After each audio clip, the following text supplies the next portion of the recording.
Well, hello, hello. This is a non planned little live segment. Um, I'm Matt Mulholland. That is Jeremy Lavelle. How's everybody doing? We are going to talk about a tour that's coming up in Chicago. If you guys live in Chicago or do any work in Chicago or know somebody that does in the insurance industry, on August the 13th, Chicago is going to get some gold raining down on the city. That's true. I I'm I have the hardest time talking about this because all I want to do is let the cat out of the bag, and I can't do that. You know what I mean? And so anytime somebody's like, "What are y'all gonna do?" and I'm like, "Well, it's this thing that I can't. You have to show up to really kind of see it." I wish I could get into detail about it, but through many conversation over the years that Matt and I have had, we have I know it's going to change the way that people approach claims. Just at the very beginning, square one, kind of how we do things. It's really going to change some things, and it's going to bring into focus why we do some of the things that we have done and will continue to do throughout the claims process, the stuff that we do that works. So we're going to look at things that don't work. We're going to look at things that do work and how we better use those things. So I'm really excited about it.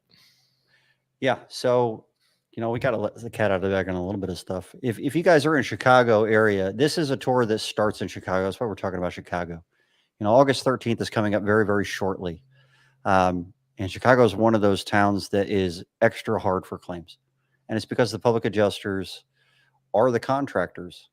They're one and the same for the most part. There's definitely some PAs that are just PAs, but not very many. And so Chicago, having the laws that they have and the rules that they play in, it's very difficult to run a claim, especially storm damage claims.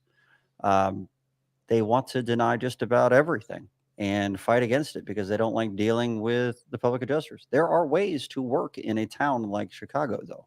There are, yes. So, myself coming from a state like Georgia, where it's extremely difficult, still is. I still would love to have conversations with anybody that wants to fight me on whether or not Georgia is the worst state in the U.S. for insurance claims. I think It I is have a certainly the legitimate worst for claim to that. appraisal. It is certainly the worst for appraisal. I will certainly Yeah. award it that crown. But I mean, I've got to think that the laws in Georgia just are not very beneficial to the consumer at all. I don't know.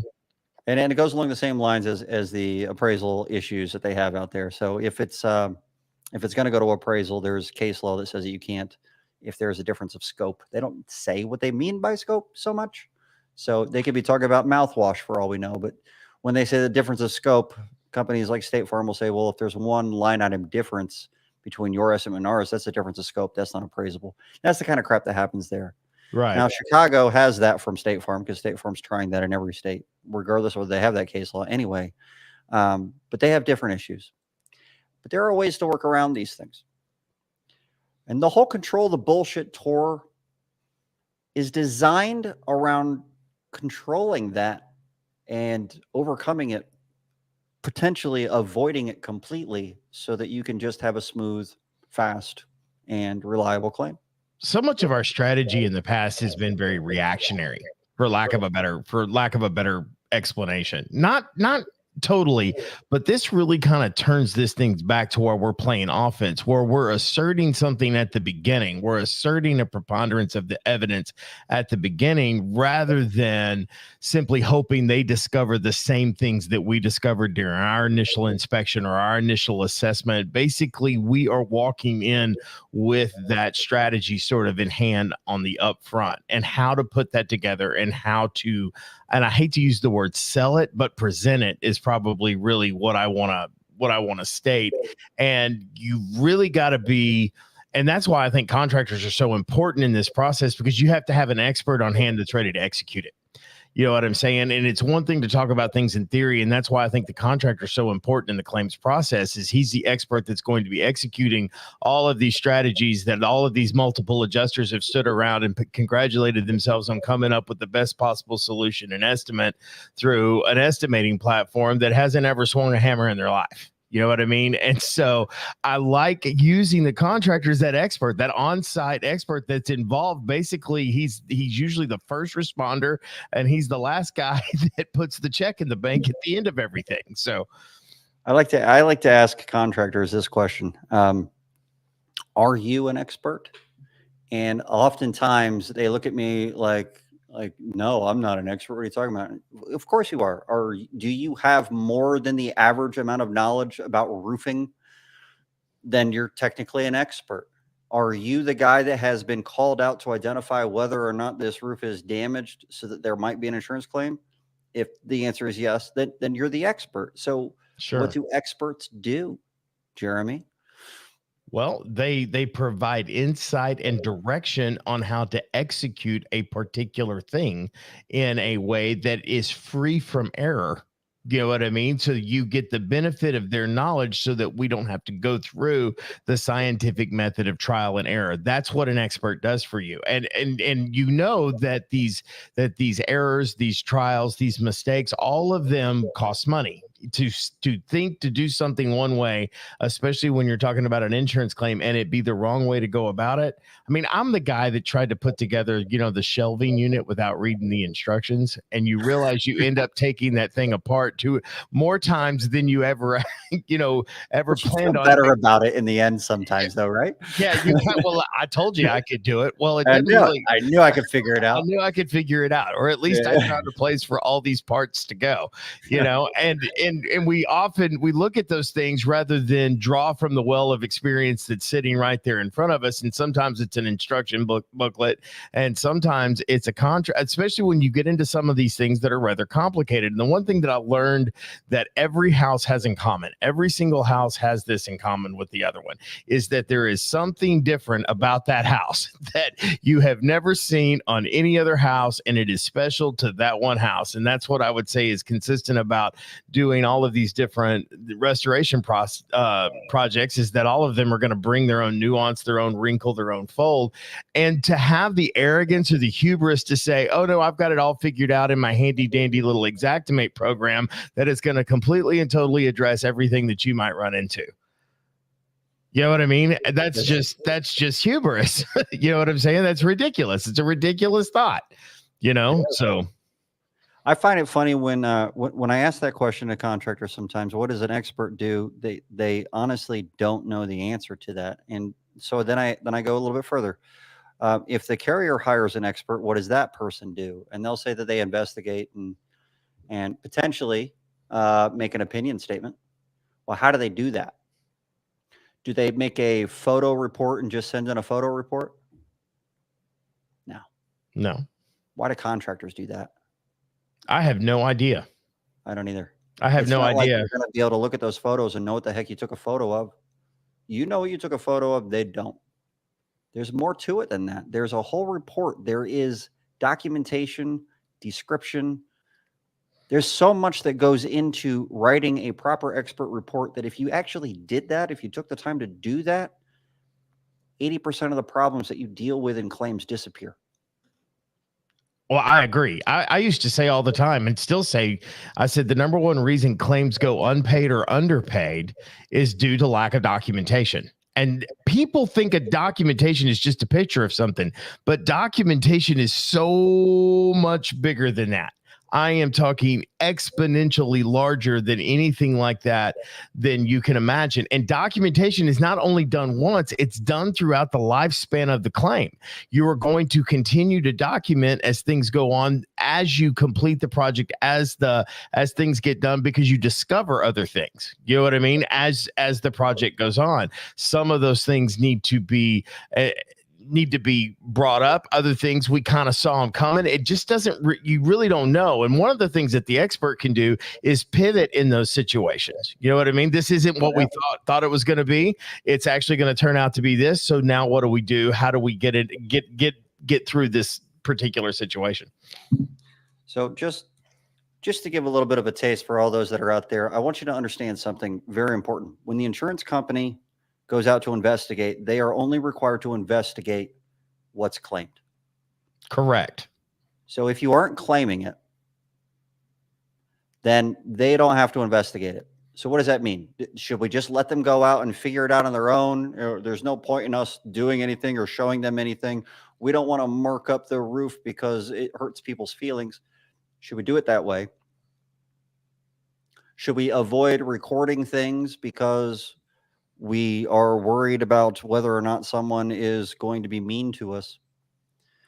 We have to look out for the best interest of the policyholder a lot of times. And in the best interest of the policyholder might mean that you might have to record to see what's going on. It's up to them on whether or not they're going to request that from you. I got to say, if all they have to do is investigate what's claimed, then how do we claim things in such a way that they have to investigate it and comment on it the way that we want them to? You've got to give them something to investigate. You do. You have to give them something. I mean, that is step number one. That is step number one. And I would like to point out, and a lot of people get the very first line under the duties after our loss. For you guys that are in Chicago that might be listening or watching this later, everybody confuses the thought of notify us promptly. In the event of a loss, notify us promptly. That doesn't say in the event of a loss, immediately file a claim, does it? It says in the event of a loss, notify us promptly. There is a difference between those two things. That word immediate has a weird name, word or meaning to it anyway. Yeah. And so, I mean, and so I like the word promptly. I see a lot of policies that say promptly. I've seen some that say immediately, but the word I want to drill down on here is notify. Hello, Mr. Insurance Company. Per the guidelines of my policy and the provisions of my policy, I am to let you know that I have suffered a loss. However, I'm not quite ready to file a claim yet because I don't know what I'm claiming yet.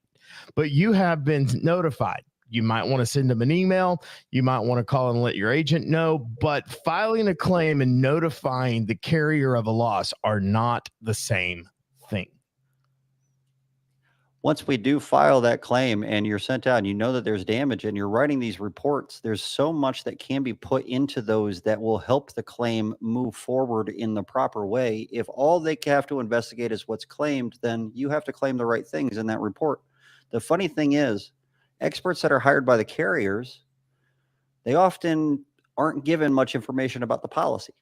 And if they're not given much information about the policy, then they're left to come up with their own information. What definition of damage does the policy use? Well, if they haven't been given that, then they have to come up with their own definition, and so they do. And so they use that functional damage definition that Hague set out there a long time ago or something similar. Well, if you're writing a report and you don't have the policy as a contractor, why don't you define damage? Sure. Why Claim not? it. This is what I have identified as damage, and here's all the stuff that I found that met that definition. And now that's been claimed, and now they have to investigate it. And guess what? They have to investigate it based on the definition that you just gave them. Correct. Here's That's the other a big deal. It's a huge deal. It's a huge deal. Here's the other thing is what sort of damage qualifies? What do you need damage to do? What quality does damage have to be claimed? Those are the good questions. You know, the definition of damage, we don't want to give too much away during this thing. It's not that we could give 8 hours worth of content away and right now, but, you know, generally speaking, you know, the court systems, they use a definition that is something resembling a direct, distinct, demonstrable, detrimental, physical alteration to tangible property. Direct, distinct, meaning I can point to it. It's right there. There's all this general granular loss on this asphalt shingle, but that's where the hail hit. I can see it. I can point it out. It's demonstrable. I can demonstrate. It's right there. I can show you in some way. I can measure it. It's got some kind of a measuring ability. Mm-hmm. It's detrimental. That's the point of damage. It got worse. The hail didn't make it better. The wind didn't make it better. It got worse. It got worse. Detrimental, and it has been physically altered by a covered peril. Correct. That's the definition. Right? Then most courts are using this definition when there isn't a definition in the policy. Jeremy, do you know how many policies have a definition of damage in them? I can tell you the ones that have had, I can quote the ones that have actually defined it of the ones that I've read. I can give you the word for word definition of the ones that I've read. So here we go. Mm-hmm. There we go. That was it. Word for word. Didn't miss a word. I have seen it in one. I have this Okay. definition in mind. So You it have. does exist. It's there. A lot of times it'll say we owe for direct physical loss. And if you go into the definition of direct physical loss, it'll say direct physical loss includes direct physical damage. That's the definition in there in the Okay. definition section. Yeah. But there has been some policies where they actually go in and they say some kind of specific terminology that actually defines damage. So we do have a few questions in the commentary. I'm going to pull up one of these. Sure. This is from David. He says, how often do carriers not know what the hell they are looking at? How often do carriers say, well, that's not hail damage, that's wear and tear?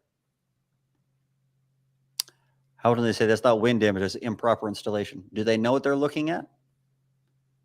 They probably do. They just don't know what the proximate cause is, or how to define proximate cause, or how to actually establish what the proper cause of loss is. The engineers are doing the same thing.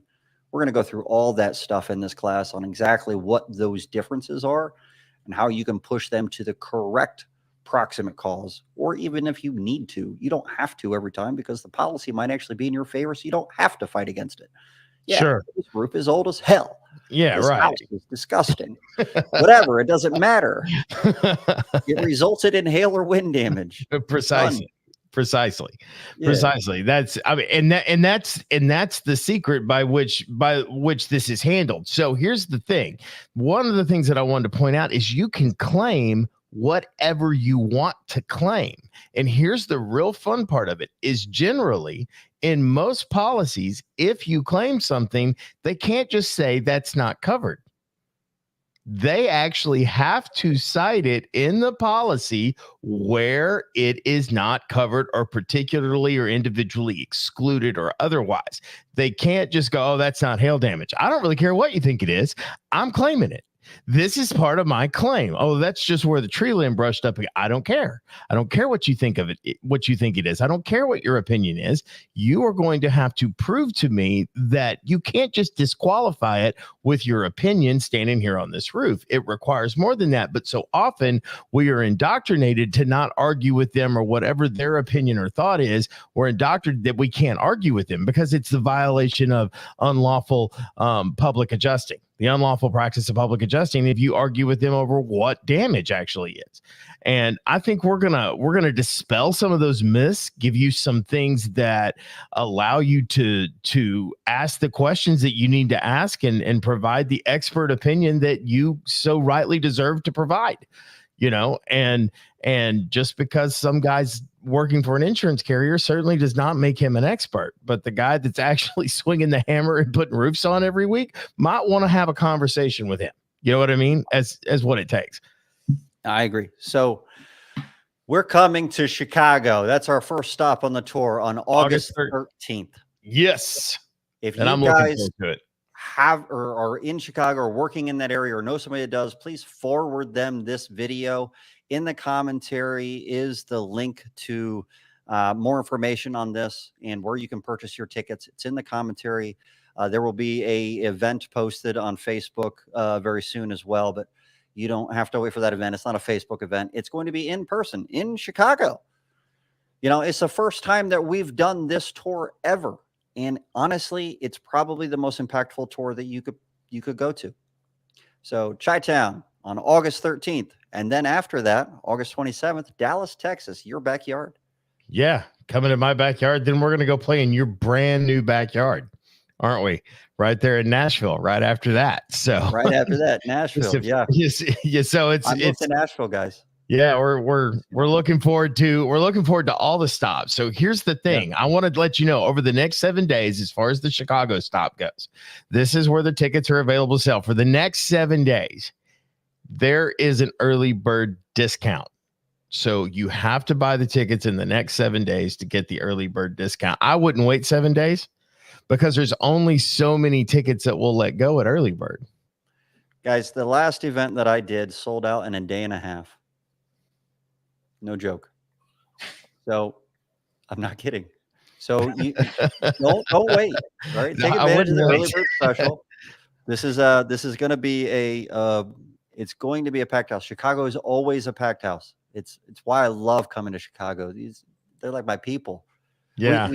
we've been going through fire and hell on our claims together, like I did in Georgia. I understand Chicago to a certain extent for that reason. There's nuances, there's differences, but overall, Mulholland for president. No, thank you. I would. So there's a couple of things that you should know. It's a full day. It's all day long. We're going to serve lunch, so you get a lunch that's there, and then afterwards we're doing a happy hour. And for what I understand is it's not one of those cheap happy hours. It's actually one of the nicer. You're actually going to have some pretty decent liquor to choose Good from booze. on these things. Yeah, the good booze. Right. Yeah. Oh man, the high end booze. The high end booze are actually going to be there. So there you go. I mean, you there can you only go. have that in Chicago. You can't have cheap booze in Chicago. Oh, and Sarah Parker, you guys know Sarah Parker. She endorses it. There you go. Endorsed right there. We have it in writing. Yeah. It might have been for the president comment. I'm not really sure, but I'm going to say that she's endorsed the tour because she didn't say otherwise. And you don't get Can to. we still call it a tour? Or is it all. now a campaign? I'm a little confused. Just do we go different places? Is it a tour? Is it a campaign? Politics. Either one. Passion, guys. I hate it with a passion. All right. No politics. Deal with that enough at Gapia and Appia and all the other Appias. All right. So August 13th. If you guys have questions, reach out to us. The commentary has the link. It's a full day. You know, come with an empty brain because we're going to fill it. We'll leave you with a bunch of resources. I'm going to post the link one more time. We'll leave you with a bunch of resources, digital resources you can take with you. And you're going to learn how to control the bullshit, which is the best part of the whole thing. So maybe you win more claims. You probably will. You probably will. Faster. The goal is, I mean, this is not an expensive tour. This is one of those things. We don't want to make it expensive. We make it enough to where it actually covers our costs. But if you guys come in, don't wait too long. My last thing sold out in a day and a half. Don't wait. Get a ticket. For what's the code? Yeah, the promo code. There should be a promo code. When you actually click on the link and go to the side and you get ready to check out, it'll give you the promo code right there. It's on that same page. It says early bird promo codes, and based on when it is that you're purchasing, you'll use the correct code. So it's Chicago 150. Or I'll post the code. I might as well. Chicago 150. That's your code. Did I spell it right? Yep. Yeah, I did. 150. That's your code for early bird pricing. But you have until the 29th at 12 p.m. Central Time to make that happen. Otherwise, it's full price. So take advantage of it. I don't think that the tickets will be around after the 29th anyway. I think it'll probably sell out by then. So might as well take advantage of early bird pricing like everybody else is. Yeah, it might be a standing room only kind of a deal. Chicago is always packed. Do not wait on that. Is there anything last thing that we need to say? I don't have anything specific other than I look forward to seeing everybody in Chicago. This is going to be great. It's going to be so much fun. Just in case there's any confusion on this, I am doing another Chicago thing in September. That is a different tour. It is a different class that's going to be presented. That is the Insurance Restoration Masterclass portion of that. It is different. These are two separate classes. So if you are signed up for that one in Chicago in September, that's not what this is. This is a completely separate thing. Honestly, I think that this one is going to be more of a deep dive into something specific, where the other one is more of a 101 level thing. So if you've been doing this a while, or if you're working in Chicago and you really need some help, this is the one to go with. So yeah, I don't want to lead you astray. The other one is really for the newbies. Come get some damn good education so you can control the bullshit. It's going to be like drinking out of a fire hydrant. Guys, I can't wait to see you there. If you have any questions, feel free to hit me up. You can direct message me on here or on Instagram, wherever you have to get a hold of me, wherever local Jeremys are sold. How much do local Jeremys sell for? Well, depending on the region. if you have to ask. I'm not going to ask you what services that comes with. No, If we're you not have gonna to do that. ask, you know. Well, And we're going to have some fun on this tour, guys. We're not going to take ourselves too seriously. Jeremy and I both like to crack up a little bit. So yeah, it's gonna be the appropriate amount of irreverent for sure. yeah. We don't give So, a shit. yeah, it's gonna be a good We time. want to make sure that you know what you're doing. So we'll Absolutely. have some fun. We'll say shit a lot. A At least I lot. will. Yeah. All right. Come for the education. Stay for the jokes and the drinks. And the All right, drinks. guys. Don't forget the drinks. Thanks, We're out guys. of here. We'll see you. We'll see you guys in Chicago. All right.